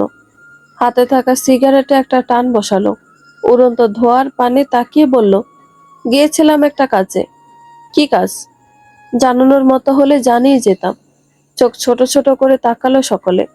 রবি জানতে চাইল, কি এমন কাজ যে আমাদের বলা যাবে না? পার্সোনাল। বেশি কথা বললে আজকে সবার চায়ের টাকা তুই দিবি। অমনি চুপসে গেল ছেলেগুলো। না চাইতেও মুখ বন্ধ রাখতে হলো। পুরোটা রাস্তা আর এই টপিক নিয়ে প্রশ্ন করলো না কেউ। যে যার মতো অন্য প্রসঙ্গের কথা চালিয়ে বাসায় চলে গেল। আসরের নামাজ শেষ করে জায়নামাজ ছেড়ে উঠল হুমায়রা। নামাজ ঘর থেকে বেরোতেই দেখা মিলল ইকরার। মিনিট 2 হবে সে নামাজ শেষ করে বেরিয়েছে। হুমায়রার অপেক্ষাতেই ছিল। ইকরার কোলে মিঠুকে দেখে প্রথমেই তাকে কোলে নিয়ে নিল হুমায়রা। পরপর নিত্যদিনের নিয়ম মাফিক 2 বান্ধবী মিলে হাঁটা দিল বাগানের উদ্দেশ্যে। তা আজকে হঠাৎ নফল নামাজ আদায় করলি যে? দুপুরে দেখলাম। তোকে তো হাজার বলো বাড়তি সালাত আদায় করানো যেত না। কোনো কিছু পাওয়ার আশায় নাকি প্রাপ্তির খুশিতে সখী? বাগানের গাছগুলোতে পানি দিতে দিতে ইকরার উদ্দেশ্যে হাসি মুখে প্রশ্ন ছুড়ল হুমায়রা। বাড়িতে আসার পর আজকে জোহরের ওয়াক্তের পর ইকরাকে নফল নামাজ আদায় করতে দেখেছে হুমায়রা। প্রতিদিন সবাই বের হওয়ার পর একমাত্র হুমায়রাই নামাজ ঘরে উপস্থিত থাকত। তবে আজ সঙ্গী হিসেবে ইকরাকে পেয়েছে। এতে সে ভীষণ খুশি। হুমায়রার প্রশ্ন শুনে কিঞ্চিত হাসল ইকরা। বলল, প্রাপ্তির খুশিতে রে সখী। ওই দিন নানু বাড়ি থেকে আসার সময় যখন ওনাকে দেখেছিলাম, সেদিনে আমি সৃষ্টিকর্তার নিকট তার মতো একজন স্বামী চেয়েছিলাম। আর দেখ, বাড়িতে এসে জানতে পারলাম স্বয়ং তাকে আল্লাহ তাআলা আমার জন্য পাঠিয়ে দিয়েছেন। চিন্তা করা যায়? আমার তা আল্লাহর নিকট শুকরিয়া আদায় করে মনই ভরছে না। ভিতরের খুশি যেন ইকরার চোখে মুখে উপচে পড়ছে। হাসি ঠোঁট থেকে সরছে না মেয়েটার। বান্ধবীর পুলকিত চেহারার পানে চেয়ে মুচকি হাসল হুমায়রা। বলল, সৃষ্টিকর্তার চিন্তাধারা সর্বদাই আমাদের কল্পনার বাইরে এবং তা সর্বোত্তম। তুই তো এখনো ওনাকে দেখিসনি, দেখবি? তোমার ভালো পুরুষকে তুমি মন ভরে দেখো প্রিয় সখী, আর আমি দেখব আমার বখাটে স্বামীকে। হায় রাব্বা, আমার বখাটে ভাইয়ার প্রেমে দেখছি একেবারে হাবুডুবু খাচ্ছ। তা কবে থেকে এত গভীর প্রেম হলো? দুষ্টু হাসি ঠোঁটে রেখে জানতে চাইল ইকরা। কথা বলার মাঝে এক পা করে হুমায়রার দিক এগুতে লাগলো, যেন সামনে রমণী একজন বড় আসামি, আর তাকে জেরা করতে নিজের পদক্ষেপ এগিয়ে নিচ্ছে সে। দৃশ্যটা লক্ষ্য করতেই চোখ ছোট ছোট হয়ে গেল হুমায়রার। অজান্তেই পেছাতে লাগলো মেয়েটা। বলল, কি আজব, এভাবে আমার দিকে এগুচ্ছিস কেন? আর আমার স্বামীকে আমি বিয়ের আগে থেকে ভালোবাসি। কেবল তাকে নিজের পবিত্র ভালোবাসা দিব বলে কখনো কারো অপবিত্র অনুভূতিতে নিজেকে সামিল করিনি। কথাগুলো ইকরা ঠিকমতো শুনেছে কিনা সন্দেহ। সেদিকে তার খেয়ালই নেই। সে তাকিয়ে আছে বাড়ির দরজা ঠেলে এগিয়ে আসা কৃষাণের দিকে। মাথায় ঘুরছে অন্য ধান্দা। কৃষাণ তাদের কিছুটা কাছাকাছি আসতেই গলাখানে কুঁচিয়ে বলল, কি বললি? আবার বল, শুনতে পাইনি। বলেছি, কেবল তাকে নিজের পবিত্র ভালোবাসা দিব বলে কখনো কারো অপবিত্র অনুভূতিতে নিজেকে সামিল করিনি। আমি সবসময় তাকে ভালোবেসে এসেছি, ইনশাল্লাহ ভবিষ্যতেও তাকেই ভালোবেসে যাব। কিছুটা জোর গলায় উত্তর করলো হুমায়রা। ইকরার কদমের সাথে তাল মিলিয়ে পেছাতে পেছাতে তার দিকে মুখ করে কথা বলছে সে। পিছনের কিছু দৃষ্টিগোচর হচ্ছে না। সহসা কারো শক্ত বুকে পিঠ ঠেকতেই থমকে গেল মেয়েটা। সাথে সাথে চলন্ত কদম থামল। বুঝতে বাকি রইল না কার সাথে পিঠ ঠেকেছে তার। পরিচিত ব্যক্তিকে চিনতে মোটেও পিছু ফিরতে হলো না। রাগী দৃষ্টিতে ইকরার দিক তাকালো হুমায়রা। মেয়েটা ইচ্ছে করে ঘটিয়েছে কাণ্ডটা। এইদিকে নিজের কাজে সফল হয়ে মুখ চেপে হাসছে ইকরা। এর মাঝে হুমায়রাকে উল্টো ঘুরিয়ে তার দিক ফেরালো কৃষাণ। তৎক্ষণাৎ মানুষটার কড়া কথা শোনার প্রস্তুতি নিল হুমায়রা। কাকে ভালোবাসিস তুই? অপ্রত্যাশিত শব্দগুলো কর্ণপাত হতেই চমকালো হুমায়রা। চোখ তুলে তাকালো একজোড়া কালো মণি বিশিষ্ট তীক্ষ্ণ চোখে। সেখানে স্পষ্ট ভেসে উঠছে কঠোরতা। চিন্তায় পড়ে গেল মেয়েটা।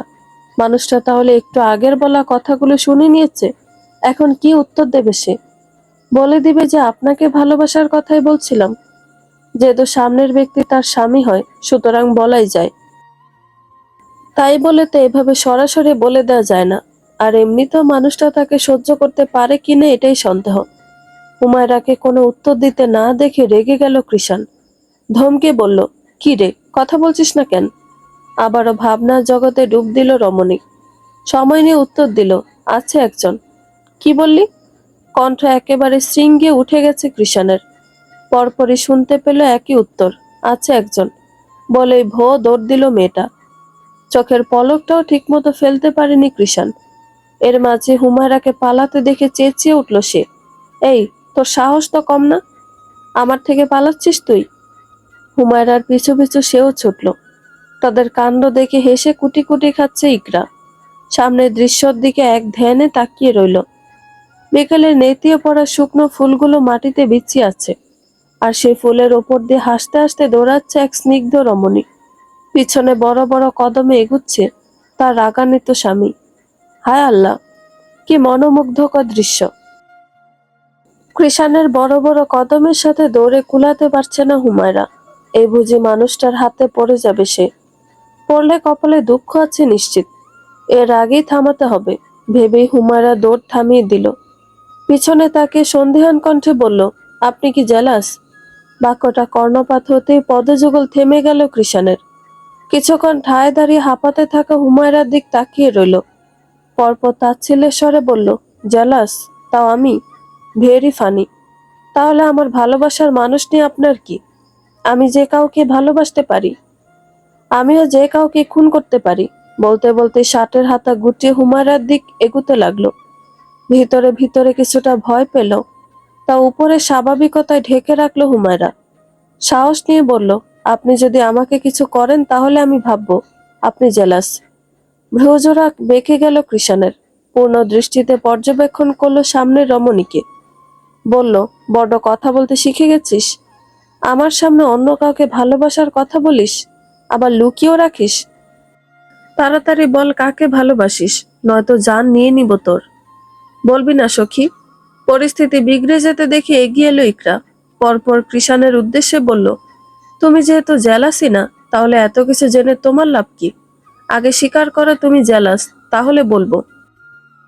যা, বলা লাগবে না তোদের। তোর বান্ধবী যাকে ইচ্ছা তাকে ভালোবাসুক, তাতে আমার কি। বলে ধূপধাপ পায়ে স্থান ত্যাগ করতে উদ্যত হলো কৃষাণ। তার প্রস্থান পথে চোখ ছোট ছোট করে তাকিয়ে রইল ইকরা। আজ তো একটা খচ্চর, জেলাসিতে জ্বলে যাবে, তাও প্রকাশ করবে না। ইকরার মুখ বাঁকানোর মধ্যেই কিছু দূর থেকে কৃষাণের কণ্ঠ ভেসে আসলো। ইকরা নাম ধরে ডাকছে সে। ইকরা। দুই বান্ধবী চোখ দেখাদেখি করলো। ঘটনা কি? আবার কি হলো? তার ভাবনার মাঝে আবারও ডাক শোনা গেল। এই ইকরা, একটু এদিকে আয় তো। কেন, কি হয়েছে? একটা কথা শুনে যা, তাড়াতাড়ি আয়। তাড়াহুড়া কণ্ঠ কৃষাণের। অগত্যা আসতে বাধ্য হলো মেয়েটা। কি কথা? আজকে তোর জামাইয়ের সম্পর্কে একটা সিক্রেট তথ্য পেলাম। আমি ভাবতেও পারিনি এমন হুজুর মানুষ হয়ে তোর জামাই এই কাজ করবে। ভাইয়ের মুখে প্রিয় পুরুষকে নিয়ে। এমন আর্তনাদ শুনে আঁতকে উঠল ইকরা। কণ্ঠ খাদ্যে নামিয়ে জানতে চাইল, কেন, কি করেছে ভাইয়া? ইকরার চেহারার পরিবর্তন বুঝতেই মনে মনে বাঁকা হাসল কৃষাণ। বোনের সিরিয়াস মুখপানে চেয়ে চাপা স্বরে বলল, আগে বল, তোর বান্ধবী কাকে ভালোবাসে? ভ্রু কুঁচকে ফেলল ইকরা। সন্দিহান কণ্ঠে বলল, তুমি আমাকে মিথ্যা বলে বোকা বানানোর চেষ্টা করছো? তোকে বোকা বানাতে হবে কেন? তুই তো আগেরই বোকা, না হলে আমার কথা বিশ্বাস করতি। থাক, দুদিন পর নিজেই প্রমাণ পাবি, তখন বুঝবি। বড় আফসোসের স্বরে কথাগুলো বলে চলে যেতে নিল কৃষাণ। অমনি পিছন থেকে আর্তনাদ করে উঠল ইকরা, এই ভাইয়া, দাঁড়াও, দয়া করে বলে যাও কথাটা। ওপাশে মুখ করেই ঠোঁট চেপে হাসলো কৃষাণ। সামনে ফিরল আগের মতো সিরিয়াস ভঙ্গিতে। তাহলে বল, তোর বান্ধবী কাকে ভালোবাসে? বলির মুখে কিছুক্ষণ চুপ মেরে রইল মেয়েটা। তারপর বাধ্য হয়েই বলল, তোমার কথাই বলছিল, অন্য কাউকে ভালোবাসে না ও। অন্তঃপুর যেন হালকা কেঁপে উঠল কৃষাণের। থেমে থেমে বলল, সত্যি বলছিস? তো মিথ্যা কেন বলতে যাব? বুঝ হওয়ার পর কোনো ছেলের দিক ফিরেও তাকায়নিও। পরপর কৃষাণকে তাগাদা দিয়ে বলল, এখন বলো, ওনার ব্যাপারে কি তথ্য জেনেছো তুমি? ইকরার মাঝে যতটা তারা ততটাই শান্ত দেখা যাচ্ছে কৃষাণকে। সহসা ইকরার কানের কাছে মুখ নিয়ে ফিসফিস করে বলে উঠল, সিক্রেট তথ্যটা হলো, তোর স্বামী প্রতিদিন হাগু করে। বলে শব্দ করে হেসে উঠল কৃষাণ। এদিকে ইকরার মুখটা একেবারে দেখার মতো হয়েছে। যে কেউ তার দিক তাকালে হাসতে বাধ্য হবে। নিজের কাজ শেষ হতে জায়গা থেকে কেটে পড়ল কৃষাণ। পিছন থেকে ইকরা রাগী স্বরে বলল, শয়তান একটা, মিথ্যুক। আমি কোনো মিথ্যা বলিনি, যা বলেছি একেবারে চিরন্তন সত্য। বিয়ের পরেই প্রমাণ পাবি। গেট পেরিয়ে যেতে যেতে চেঁচিয়ে বলল কৃষাণ। তার হাসি মুখটা দেখে গা জ্বলে উঠল ইকরার। দাঁত কটমট করতে লাগলো সে। তুমি তলে তলে টেম্পু চালাও, আমরা করলেই হরতাল। আমরা করলেই হরতাল মামা, আমরা করলেই হরতাল। রাতের নীরবতা চিরে সহসা তিনটি কণ্ঠ সমস্বরে গেয়ে উঠল গানের লাইনগুলো। পরিচিত চায়ের টঙের সামনে এসে মাত্র দাঁড়িয়েছিল কৃষাণ। বন্ধুদের কণ্ঠে এমন অদ্ভুত গান শুনে সেখানে স্তব্ধ হয়ে রইল বেচারা। ভ্রু কুঁচকে বিরক্তি চোখে চাইল সামনের ব্যক্তিদের পানে। এগিয়ে এসে টেবিলে বসল সে। বন্ধুদের উদ্দেশ্যে বলল, কি আজগুবি গান গাচ্ছিস? আগে আগে মাল খেয়ে এসেছিস নাকি? ভোর সকালে বাইকে মেয়ে নিয়ে ঘোরাই বুঝি তোমার পার্সোনাল কাজ? রবির কথায় চমকে উঠল কৃষাণ। অবাকের সপ্তম আকাশে পৌঁছে যাওয়া কণ্ঠে বলল, মানে? আবার মানে লাগাও? ভাগ্যিস রেশমত কাকাই দেখেছিল, নয়তো এই তাজা খবর আমাদের কানে আসতো না।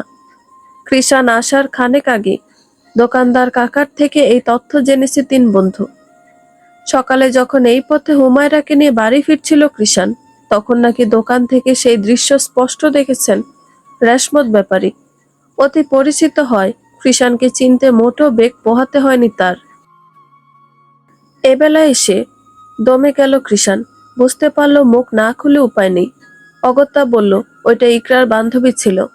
কালকে ইকরার বিয়ে, তাই আনতে গিয়েছিলাম। কুঁচকানো ভ্রুজোড়া আরো বেশি কুঁচকে গেল তাদের। চোখে মুখে অবিশ্বাসের ছাপ ফুটে উঠছে। অভি সরু চোখে কৃষাণের দিক তাকিয়ে বলল, সত্যি? আমার তো মনে হচ্ছে তোর গার্লফ্রেন্ড। থাপ্পড় দিয়ে গাল লাল করে দিব। বলেছি না এটা ইকরার বান্ধবী? আমার ওসব গ্রিল ফ্যান থাকলে তো মেসেজ করতেই দেখতি লাফাঙ্গা। Grill fan? গ্রিল ফ্যান নয় তো কি? সারাদিন গলায় ঝুলে থাকে শুধু। তার কথার মাঝেই চা নিয়ে এগিয়ে আসলেন রেশমত ব্যাপারী। কাপটা কৃষানের দিক এগিয়ে দিয়ে বললেন, মেয়ে তো মনে হয় একেবারে খাসা, দূর থেকেই মনে হচ্ছিল। মনে হয়। কাপটা হাতে নিয়ে এমন ভাবে উত্তর করলো কৃষান, যেন সেই রমণীকে ভালো করে চেনেই না সে। মামা, তাহলে আমার সাথে সেটিং করিয়ে দে না তোর বোনের বান্ধবীটাকে। একেবারে ভালো হয়ে যাব, পাক্কা। খুক খুক করে কেসে উঠল কৃষান। মাত্রই চায়ের কাপে চুমুক বসিয়েছিল ছেলেটা। অপ্রত্যাশিত কথাখানা কর্ণপাত হতে বিষম খেয়ে শ্বাস প্রশ্বাস গলায় আটকে গেল।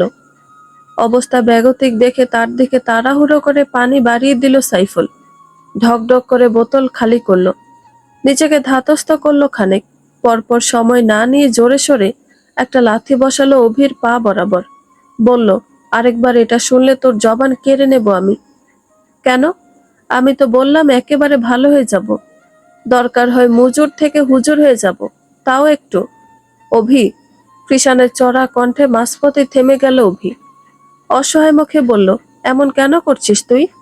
তার সাথে বাকিরাও তাল মিলালো। আসলেই তো, এমন করছিস কেন কৃষান? ও তো বলল যে ভালো হয়ে যাবে, আর তুই এমন চেতে উঠছিস কেন? ব্যাপার কি বলতো? রাগ পুরো মাথায় চড়ে বসেছে কৃষানের। বন্ধুদের শান্ত স্বরে বলা কথাগুলো গায়ে জ্বালা ধরিয়ে দিচ্ছে। ছেলেটা কোনো কিছু না ভেবেই রাগে কটমট করতে করতে বলল, এটা তোদের মামি হয়, লাফাঙ্গা কোথাকার। বড়সড় একটা বজ্রপাত পড়ল রেশমত ব্যাপারীর ছোট্ট দোকানটায়। চোখ যেন কোটর থেকে বেরিয়ে আসতে চাইছে ছেলেগুলোর। তিন জোড়া মার্বেল আকৃতির চোখ একসাথে নিক্ষিপ্ত হলো কৃষানের উপর। কিছুক্ষণ নীরবতা পালন করে সহসা তিনজন একত্রে চেঁচিয়ে উঠল, মামি! এর মানে তোর বউ? থতমত খেয়ে গেল কৃষান। নিজের কথার জালে বেচারা নিজেই কট খেয়েছে। রাগের মাথায় মুখ দিয়ে যা এসেছে তাই বলে দিয়েছে। একবার বন্ধুদের শকুনি দৃষ্টিতে আর চোখে বুলালো সে। পরপর থেমে থেমে কথা ঘুরিয়ে বলল, আরে, আমার বউ হতে যাবে কেন? তাহলে মামি কিভাবে হয়? ও বিবাহিত। আর তোরা তো শুধু আমাকে না, বরং সব ছেলেকে মামা বলিস। সেই হিসেবে ও তোদের মামিই হবে। সুতরাং নজরের হেফাজত কর। প্রশ্নসূচক দৃষ্টিতে চোখাচোখি করলো সামনের ব্যক্তিরা। অভিমুখ কালো করে বলল, বিবাহিত? এটা আগে বলে দিলেই পার। তার কথা সম্পূর্ণ হওয়ার আগেই শোনা গেল রবির সন্দিহান কণ্ঠ, বিবাহিত হলে তোর সাথে কেন আসলো? জামাইয়ের সাথেই তো আসতে পারতো। ওর স্বামী ভালো না, এক নাম্বারের বখাটে, বিড়িখোর, নেশাখোর, ওকে সহ্যই করতে পারে না। তিমিরে ঢাকা দিগন্তে এক দৃষ্টিতে তাকিয়ে উত্তর করলো কৃষান। হৃদ গহীনের কোথায় যেন এক অজানা তিক্ততা কাজ করছে। এ বেলায় এসে সবার জবান বন্ধ হয়ে গেল। কেউ যেন আর কোনো কথা খুঁজে পেল না। চোখ বেয়ে অনর্গল জলধারা গড়িয়ে পড়ছে হুমায়রার। বা চোখটা ক্রমান্বয়ে ভয়ঙ্কর লাল হয়ে উঠছে। সাথে অসহনীয় ব্যথা ধীরে ধীরে পুরো মস্তিষ্কে ছড়িয়ে পড়ছে। তার সামনে বসে আছেন নাজমিন বেগম ও ইয়াসমিন বেগম। ইকরা মোবাইল হাতে বারবার এপাশ থেকে ওপাশে হেঁটে বেড়াচ্ছে। কিষানের নাম্বারে লাগাতার কল করে যাচ্ছে, তবে বরাবরের মতোই কোনো রেসপন্স আসছে না অপর পক্ষ থেকে। তোমার ছেলে ফোন ধরছে না তো আম্মু? অসহায় চিত্তে বলল ইকরা। মেয়ের মুখপানে চেয়ে দীর্ঘশ্বাস ফেললেন ইয়াসমিন বেগম। বললেন, তোর বাবা চাচারা তো একটু আগেই বাইরে থেকে ফিরলেন, তখন বললেই তো হতো। আচ্ছা, আমি গিয়ে বলে দেখি। না না, দরকার নেই আম্মু, আমি দোয়া পড়ে নিয়েছি, ইনশাআল্লাহ ভালো হয়ে যাবে এমনিতেই। শাশুড়ির কথায় প্রবল নিষেধাজ্ঞা জানিয়ে বলে উঠল হুমায়রা। তার কথায় রেগে গেল ইকরা। বলল, তখনও তো একই কথা বলেছিলি। আমি জিজ্ঞেস করলাম চোখে কোনো সমস্যা হচ্ছে কিনা, তুই বললি কিছুই না, পানি দিলে চলে যাবে। আর এখন কি অবস্থা হয়েছে? বিকেলের দিকে বাগান থেকে ফিরার সময় হঠাৎ চোখে একটা পোকা পড়েছিল হুমায়রার। প্রথমে খানিক জ্বালা করলো। ইকরা পোকাটাকে বের করে দেওয়ার পর আর জ্বালা করেনি। শুধু চোখের ভিতর একটু আনইজি ফিল হচ্ছিল। তবে সেটাকে তেমন গ্রাহ্য করেনি মেয়েটা। ভেবেছিল পানি দিলেই চলে যাবে, কিন্তু এমন হয়ে যাবে কে জানতো। আরো কবার চেষ্টা করে দেখ ধরে কিনা, না হলে তোর বড় আব্বুকে পাঠাবো। বড় আম্মুর কণ্ঠে হুমায়রার থেকে দৃষ্টি সরিয়ে আনলো ইকরা। পরপর আদেশ অনুযায়ী ভাইয়ের নাম্বারে আবারও কল লাগালো। মসজিদের মাইকে একের পর এক মধুময় কণ্ঠে এশার আজান ধ্বনিত হচ্ছে, কেউ কেউ সকল ব্যস্ততা ছেড়ে ছুটে চলছে আল্লাহর পবিত্র ঘরে, আবার কেউ বা এই আহ্বানে সাড়া দেওয়ার প্রয়োজন বোধ করছে না, যেন এই ক্ষণস্থায়ী জীবনকেই একমাত্র আপন করে নিয়েছে তারা। তেমনি একদল ছেলে নিয়ে গড়া কৃষাণদের দলটা। আশেপাশের কোনো কিছুতেই তাদের তোয়াক্কা নেই। তারা চলে নিজ গন্তব্যে, যেখানে ফলস্বরূপ পাওয়া যায় এক অন্ধকার জগৎ। হাঁটতে হাঁটতে একটা সময় নিজেদের কাঙ্ক্ষিত স্থানে পৌঁছালো কৃষাণরা। বটগাছটাকে ঘিরে বসে পড়ল রবি, সাইফুল ও অভি। কৃষাণ বসার আগে একবার প্যান্টের পকেটে ভাইব্রেট হতে থাকা ফোনটা হাতে নিল। উদ্দেশ্য, এরোপ্লেন মুড অন করে দিবে। তখন স্ক্রিনে ভেসে উঠল গুটি গুটি অক্ষরের একটা মেসেজ। ভাইয়া প্লিজ কল ধরো, হুমায়রা চোখে সমস্যা হয়েছে। হুমায়রা নামটা দেখতেই সাথে সাথে ব্যস্ত হাতে কল ব্যাক করলো কৃষাণ। রিসিভ হতেই প্রশ্ন ছুড়ল, কি হয়েছে চোখে? কৃষাণের কণ্ঠের মাঝে উদ্বিগ্নতা ফুটে উঠছে। তার এমন ব্যাকুল স্বর শুনে বাকি তিন বন্ধুও সব বাদ দিয়ে তার দিক তাকিয়ে আছে। ওপাশ থেকে কি বলছে কিছুই শুনতে পাচ্ছে না। ইকরার থেকে সবটুকু শুনে কিছুক্ষণ চুপ রইল কৃষাণ। অতঃপর ফোন কেটে বন্ধুদের উদ্দেশ্যে বলল, আমি আজকে থাকতে পারবো না, ডাক্তারের কাছে যেতে হবে, তারপর বাসায় যেতে হবে, কাজ আছে। বাড়ির কারো কিছু হয়েছে? বলে কাউকে কিছু বলার সুযোগ না দিয়ে ত্রস্ত পায়ে স্থান ত্যাগ করলো কৃষাণ। এভাবে হুমায়রাকে কেন্দ্র করে তার নিত্যদিনের অভ্যাসের পাতায় দুটো দিন নেশা করা ছাড়া যুক্ত হলো।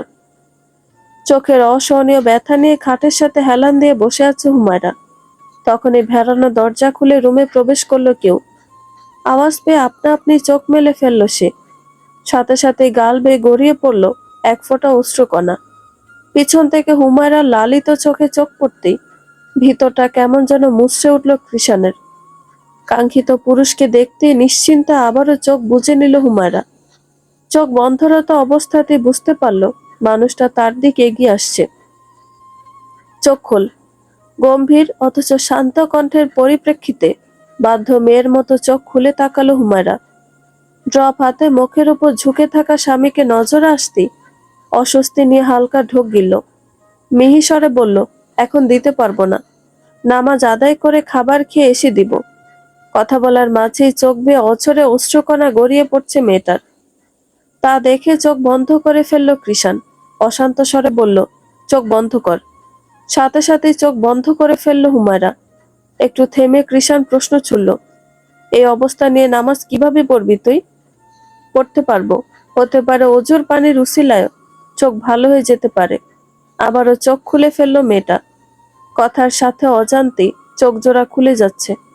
সেদিকে তাকে অস্থিরতা বেড়ে যাচ্ছে কৃষাণের।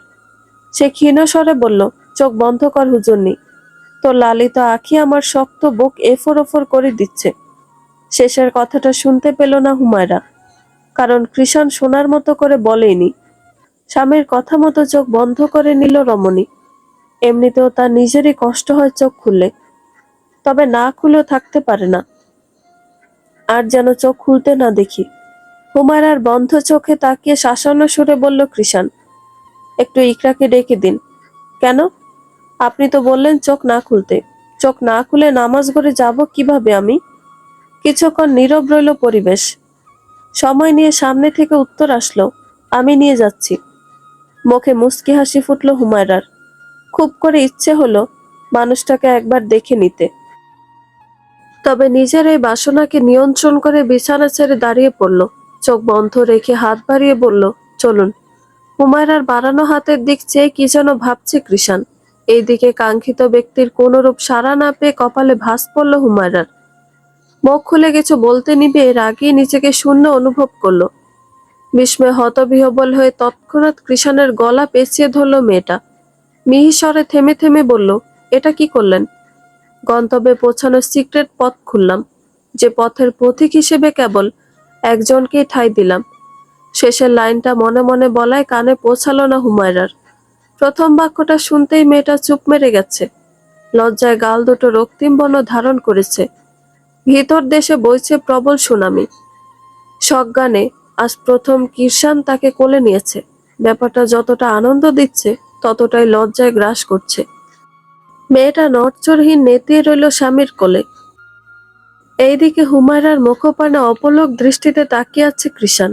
ফোলা ফোলা চোখ, হালকা লালিত কপল, শুকনো ঠোঁট, সব মিলিয়ে একটা অন্যরকম মায়া কাজ করছে হুমায়রার মুখে। যে মায়ার জালে ধীরে ধীরে গভীরভাবে জড়িয়ে যাচ্ছে তার কঠোর সত্তা। দুটো পাউরুটি একসাথে করে তার মাঝে ক্রিম লাগিয়ে হুমায়রা সামনে দিল কৃষাণ। একটা রুটি তার হাতে ধরিয়ে দিয়ে বলল, খাওয়া শুরু কর। খাবার টেবিলে বসে বসে চোখ বন্ধ রেখে খাওয়া শুরু করলো হুমায়রা। টেবিল অব্দিও কৃষাণের কোলে চড়ে এসেছে সে। শুধু তাই নয়, অজু করা থেকে জায়নামাজে বসা অবধি সবটা সময় কৃষাণের কোলেই ছিল। রুটিতে একটা কামড় বসিয়ে হুমায়রা বলে উঠল, আপনি খেয়েছেন? হুম। হুমায়রার বরাবর অপর পাশের একটা চেয়ারে বসতে বসতে উত্তর করল কৃষাণ। পরপরই লাইটার জ্বালিয়ে একটা সিগারেট ধরিয়ে দিল। চারিদিকে ছড়িয়ে পড়ল নিকোটিনের বিষাক্ত গন্ধ। কান্নার দরুন নাক বন্ধ থাকা সে গন্ধ বেশি একটা প্রভাব ফেলল না হুমায়রার মাঝে। তবে বুঝতে পারল কৃষাণ সিগারেট খাচ্ছে। সে ওসবে মনোযোগ না দিয়ে জিজ্ঞেস করলো, কি খেয়েছেন?